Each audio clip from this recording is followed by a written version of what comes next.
विद्यार्थियों, आज हम बात करेंगे भारतीय भौगोलिक संकल्पनाओं की, सिद्धांतों की।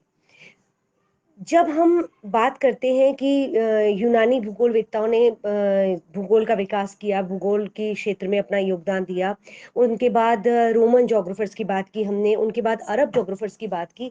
लेकिन जब हम डार्क एज की बात करते हैं इसके बीच में, तो डार्क एज के समय में, जैसा कि मैंने उस समय भी आपको बताया था जब हम उसकी चर्चा कर रहे थे, कि भारत और चीन का जो क्षेत्र है, जो एशिया का क्षेत्र है, वहां पर भूगोल का विकास मिलता है। उस समय में यूरोप में वो डार्क एज, अंधयुग का समय था, जिसमें कि भूगोल का विकास नहीं नजर आ रहा था, या बीच में चर्च की, या जो कहना चाहिए कि जो धार्मिक मान्यताएं थी वो विज्ञान की मान्यताओं पर भारी पड़ने लगी थी, हावी होने लगी थी, और जनमानस भी परिवर्तित होने लगा था, और ज्ञान विज्ञान का स्थान अंधविश्वास और धार्मिक मान्यताओं ने ले लिया था। तर्क का विकास उतना नहीं हो रहा था। लेकिन इसी समय के पैरेलल जब हम एशिया की तरफ जाते हैं, तो भारत और चीन में स्थितियां वैज्ञानिक मिलती हैं। यहाँ पर यद्यपि ये सच है कि भारतीय भौगोलिक चिंतन की बात जब हम करते हैं, तो इसके जो प्रमुख स्रोत हैं उनमें धार्मिक पुस्तकें भी हैं, उसमें हमारे महाकाव्य भी हैं। लेकिन ये सच है कि इनके इनमें भी हमें तार्किकता नजर आती है, वैज्ञानिक आधार नजर आते हैं। इसलिए ये अंधयुग इस क्षेत्र में नहीं कहा जा सकता। इस क्षेत्र में इस समय को भौगोलिक विकास की पृष्ठभूमि ही कहा जा सकता है।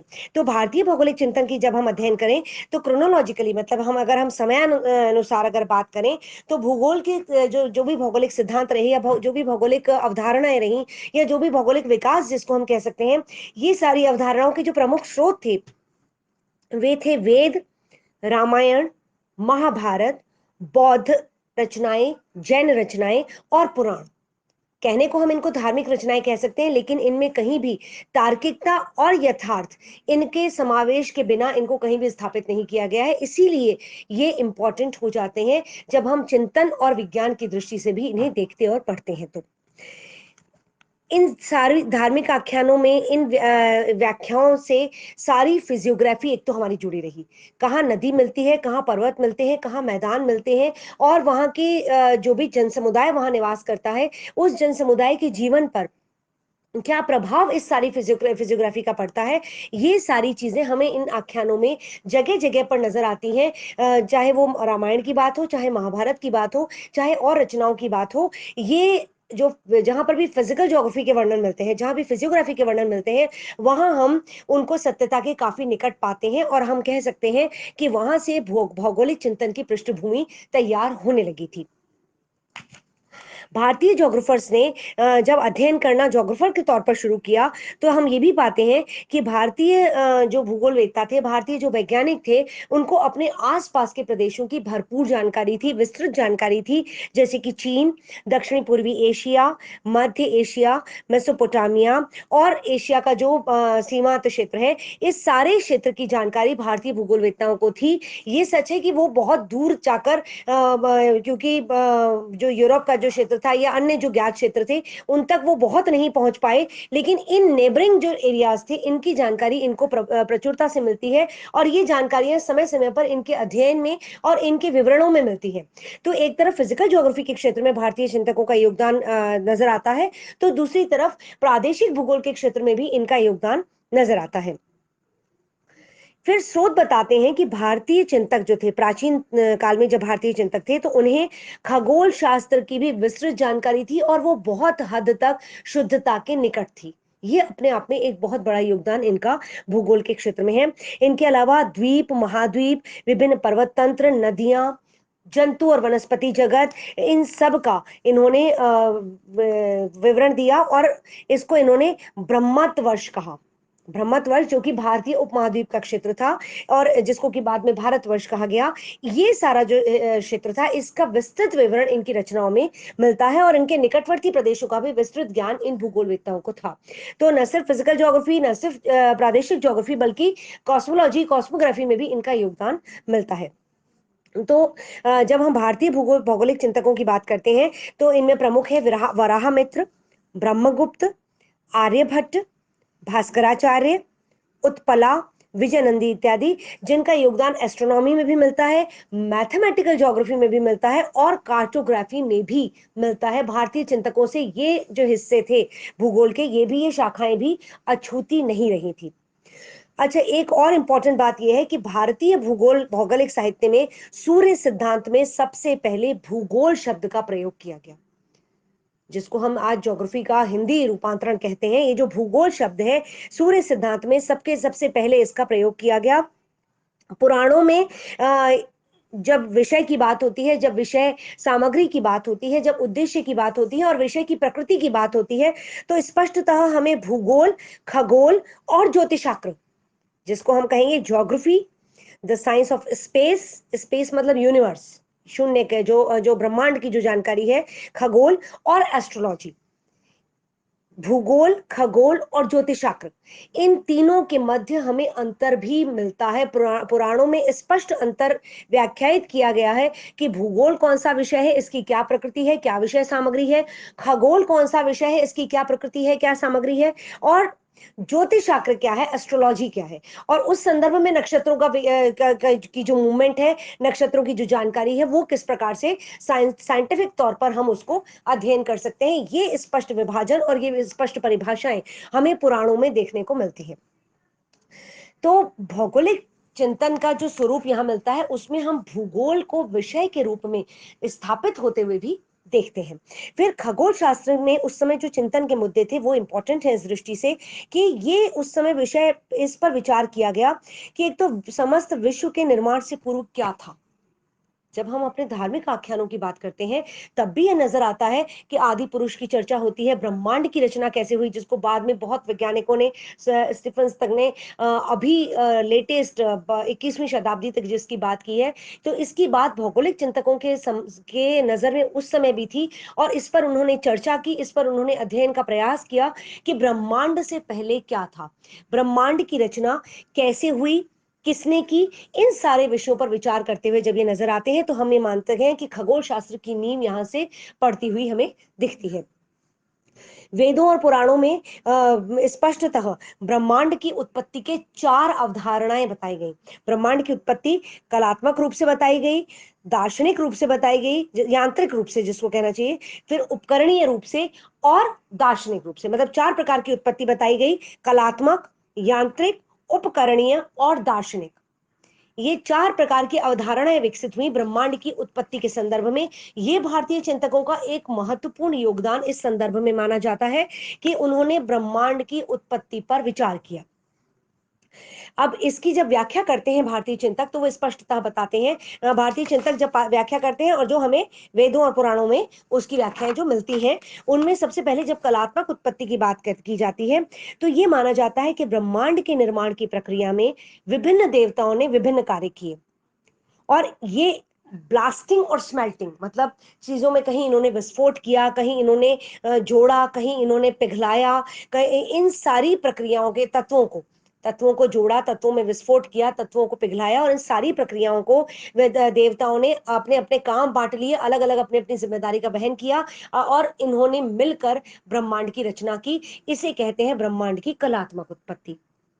अब जब हम मैकेनिकल ओरिजिन की बात करते हैं, यांत्रिक उत्पत्ति की बात करते हैं, तो हम पाते हैं कि ऋग्वेद काल के अंत में यह अवधारणा आई, जिसमें यह माना गया कि एक आदि पुरुष थे, जो शिव और शक्ति के रूप में भी हमारे धार्मिक आख्यानों में मिलते हैं।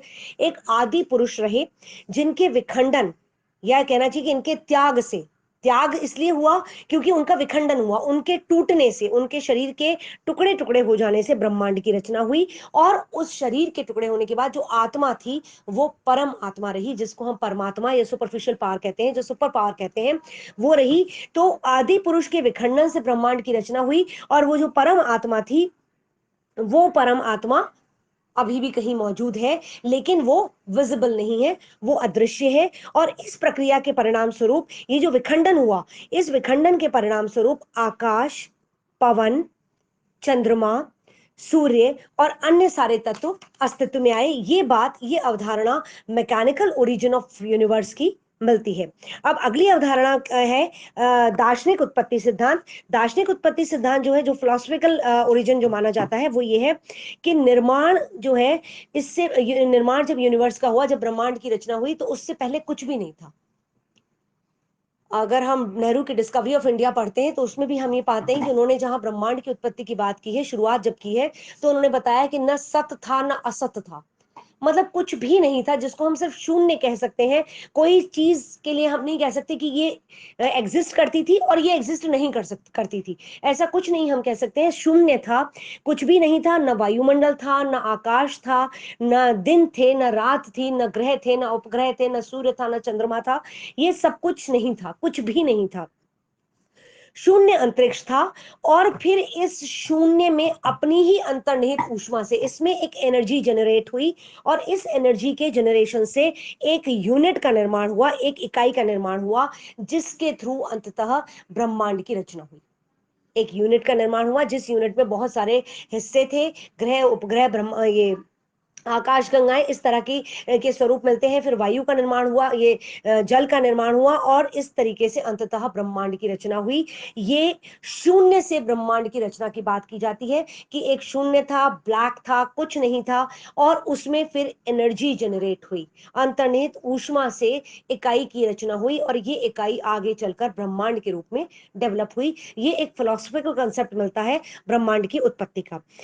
बहुत सारी चीजें आपको बहुत प्रैक्टिकल नहीं लगेंगी, आज के विज्ञान के अनुसार बहुत उपयोगी शायद ना लगे, लेकिन ये सच है कि जब ये अवधारणाएं वहां मिलती हैं, तो उनका कोई ना कोई प्रभाव आगे के अध्ययन पर निश्चित रूप से पड़ा है। उस पर हम आगे बात करते हैं। फिर अगली जो उत्पत्ति का सिद्धांत था, वो था इंस्ट्रूमेंटल ओरिजिन, मतलब किसी उपकरण के द्वारा। उपकरण से मतलब है कि कोई ना कोई इंस्ट्रूमेंट था, कोई माध्यम था। इंस्ट्रूमेंट से मतलब यहां पर है कि कोई माध्यम था, जिस माध्यम के द्वारा ब्रह्मांड की उत्पत्ति हुई, यानी मूल तत्वों से ब्रह्मांड की रचना हुई। कुछ तत्व मौजूद थे जिनको हम मीडियम कह सकते हैं, इंस्ट्रूमेंट कह सकते हैं, और उनके द्वारा ब्रह्मांड की रचना हुई।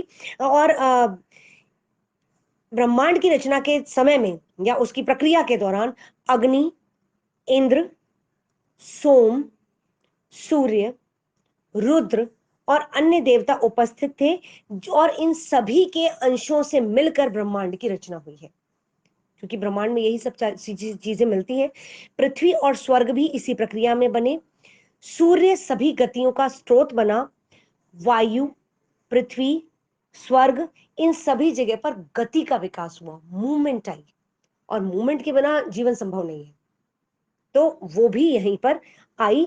और आत्मा को भी इस दौर में स्वीकारा गया। आत्मा जो एक अजन्मा तत्व है, जिसका ना जन्म हुआ, ना वो मरी, ना उसकी मृत्यु हो सकती है, ना उसका जन्म हो सकता है, ना, जैसा कि गीता के उपदेश में कृष्ण ने कहा है कि आत्मा जो है वो ना नष्ट हो सकती है, ना जन्म ले सकती है, ना उसको कोई जला सकता है, ना उसको कोई खत्म कर सकता है, ना उसको कोई डुबा सकता है। ये विभिन्न प्रकार के जो तथ्य रहे हैं। तो ऐसे एक सुपर पावर को, एक अभूतपूर्व शक्ति को, एक अद्भुत शक्ति को, अदृश्य शक्ति को इस दौर में स्वीकारा गया।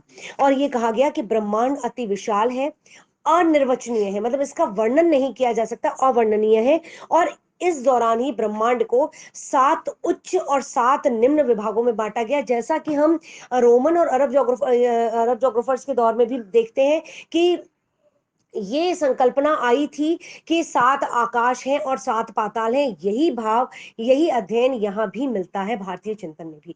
अब सवाल आता है कि ये सारी जो बातें कही गई ब्रह्मांड के संदर्भ में, उनकी रेलेवेंस क्या है, उनकी प्रेजेंट रेलेवेंस, उनकी प्रासंगिकता ये है कि सूर्य सभी गतियों का प्रारंभिक तत्व है। ये सच है, सूर्य से जो ऊष्मा मिलती है उसी से पृथ्वी और समस्त सौरमंडल पर जीवन जो भी जीवन अगर और कहीं है या नहीं है, लेकिन पृथ्वी पर तो जीवन उसी से चलता है।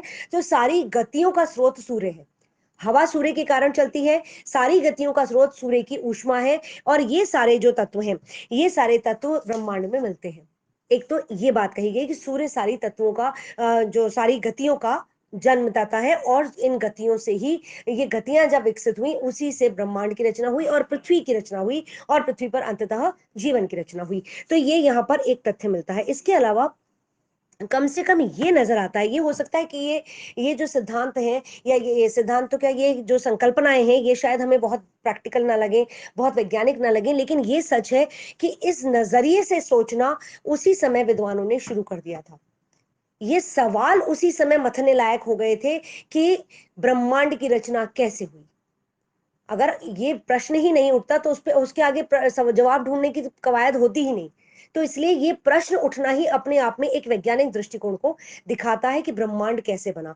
ठीक है, उस समय जो परिस्थितियां थी और जिस प्रकार का स्वरूप था पृथ्वी का और मानव समुदाय का और ज्ञान और विज्ञान का जो स्तर था, उस हिसाब से या जो उपस्थित जो भी अवेलेबल जो रिसोर्सेज थे उस हिसाब से उन्होंने अपनी अपनी संकल्पनाएं दी। पर बहुत कुछ इनके जो रिजल्ट्स हैं वो शुद्धता के करीब लगते हैं।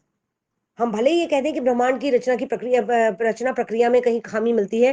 हालांकि बाद में भी हमारे जो वैज्ञानिक हैं वो ये कहते हैं कि एक मैटर से जन्म हुआ है ब्रह्मांड का, या दृश्य शून्य था, शून्य से जन्म हुआ है, अंतर्निहित ऊर्जा है, तो इसका मतलब कोई तत्व था जिसमें ऊष्मा जो एनर्जी जनरेट हुई। ये सारी चीजें किसी न किसी रूप में आगे चलकर अपने वैज्ञानिक आधार खोज लेती हैं। इसलिए भूगोल के क्षेत्र में भौगोलिक जो भारतीय भौगोलिक जो अध्ययन करता थे, जो भारतीय भूगोलवेत्ता थे, उन चिंतकों ने बहुत महत्वपूर्ण योगदान दिया है। इस पर हम आगे फिर बात करेंगे। ये बहुत लंबी बात है जिसको हम आगे अगले लेक्चर में कंटिन्यू करेंगे। Thank you.